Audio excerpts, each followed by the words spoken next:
Heights, there are now new protections in place for law enforcement animals.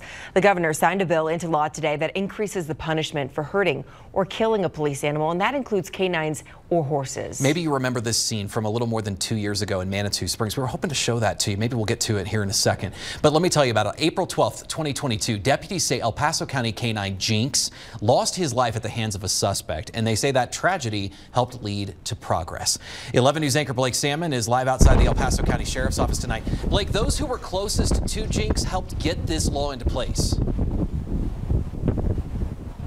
Guys, that's right. I talked to Jinx's former handler, Ronnie Hancock. He says today's events don't bring relief. They bring satisfaction, though, that things are moving in the right direction.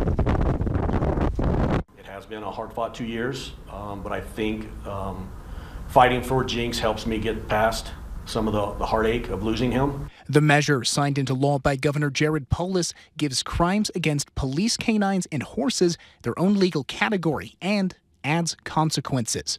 Already a felony, suspects who kill or injure a police animal so badly that it puts them out of duty for at least 3 months will have to pay a fine of at least $2,000. So we think it's only fair that if a suspect wants to harm or kill one of them, that they should have to pay for that price.